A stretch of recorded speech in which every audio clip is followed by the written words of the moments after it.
guys! Welcome back to my channel. Today's video, I'm going to be doing a collaboration video with Isyang Luka, my YouTube best friend. So if you're not yet subscribed to her, please do check her link in the description box. And also, if you're not yet subscribed to me, please do subscribe and hit the notification bell as well. So today's collaboration, we're going to be doing an eye look using our Sigma Warm Neutral Volume 2 palettes. So let's get started. So this is how it looks like inside the palette. Ayan. Mixture siya ng mattes and shimmers. As you can see, very fall appropriate itong palette na to. More on warm talaga siya.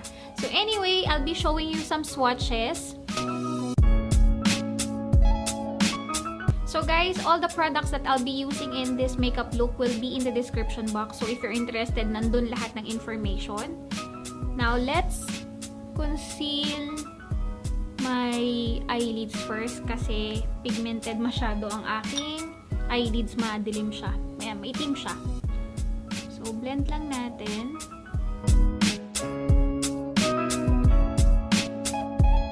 Now to set the concealer, I'll just be using some loose powder.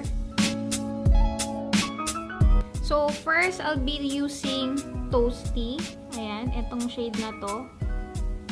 In my crease, using the Sigma E38 Diffuse Crease Brush. Now using my Real Techniques Base Shadow Brush, I will be using the shade Rouge para ilagay dito sa ibaba ng aking crease. Top off the excess.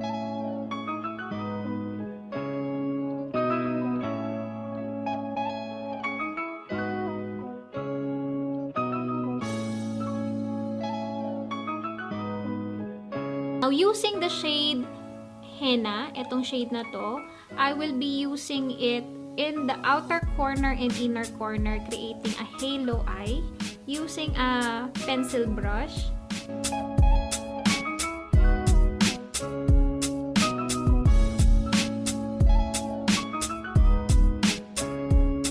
Now, just get a fluffier brush para i-blend pa yung edges.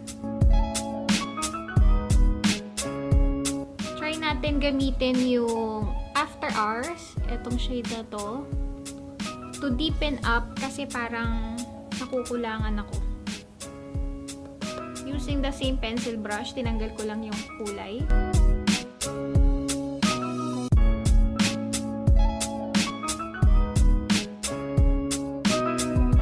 Going to use concealer para maglagay ng halo doon sa gitna. Then, I'll be using the shade Beaming. Ito. The pencil brush with shade Henna. Tapos, i-blend ko lang yung edges. Now, we're going to do the same in my other eye. Kung mapapantay ko yan. Good luck. Using the shade Humble. Yung lightest shade nila to highlight my brow bone. So, since wala na akong masyadong lid space at ang aking hood ay until here, ayan, hindi magandang mag-wing line kasi magiging parang payu na lang na ganun. At hindi siya maganda para sa akin. So, magta-tight line ako using this Sigma Long Wear Eyeliner Pencil in the shade Wicked.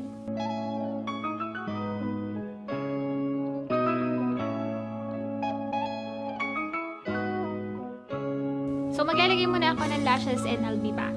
Okay, now the lashes are on. Dito muna tayo sa mukha. I'll be using INNISFREE na primer. Now for foundation, I'll be using the Wet n Wild PHOTOFOCUS. Ganyan karami. And I'll be using the Sigma F80 brush.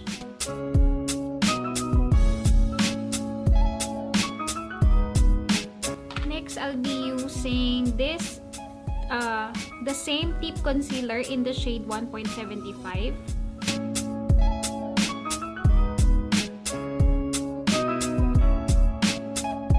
And then I'll be using my Real Techniques Deluxe Crease brush para i-blend siya.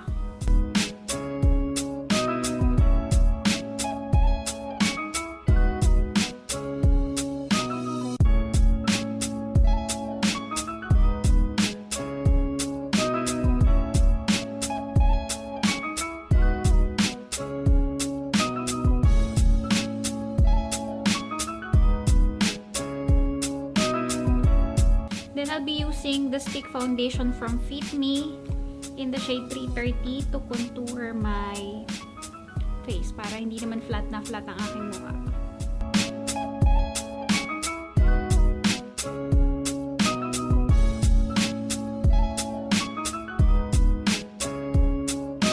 Now, I'll be using the Sigma F04 Extreme Structure Contour Brush to blend it out.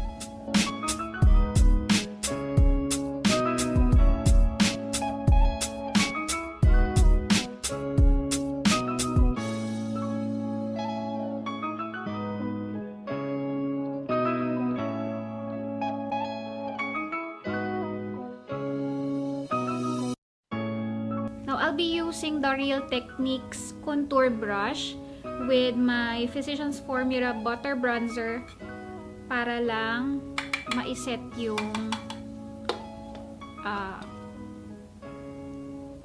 ginawa ko kaninang shade. Huwag muna po kayong matakot. Don't worry, ayusin natin yan. Hindi ganyang kalala. Now, I'm going to set my concealer with a setting powder. NICHIDO, of course.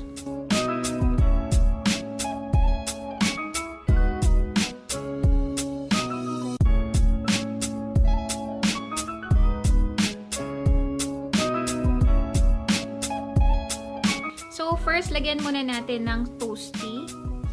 Using my e.l.f. C brush, mag-smudge tayo ng toasty.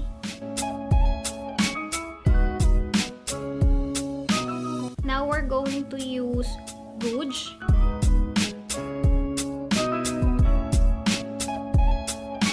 And last, I'm going to use henna sa outer lang. Dito lang sa aking outer para lang mag-darken yun. To smoke it out.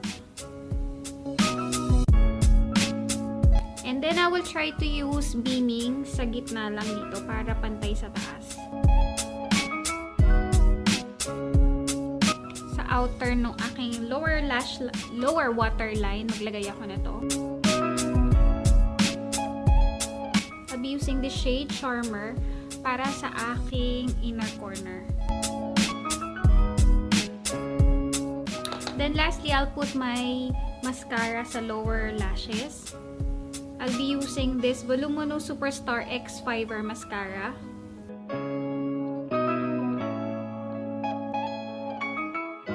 Now, my eyes are okay. I'll just be putting some blushes. Satin Touch Blush in the shade number 10, Satin Coral. And then, I'll be using the Wet n Wild Mega Glow Highlighting Powder in the shade Precious Petals.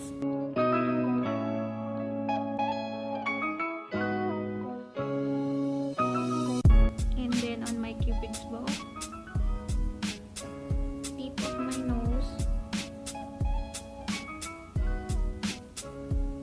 and then sa bridge. So, I'll be using the Maybelline Superstay in the shade Ruler. Then, I'll be setting my face with Milani Make It Last setting spray.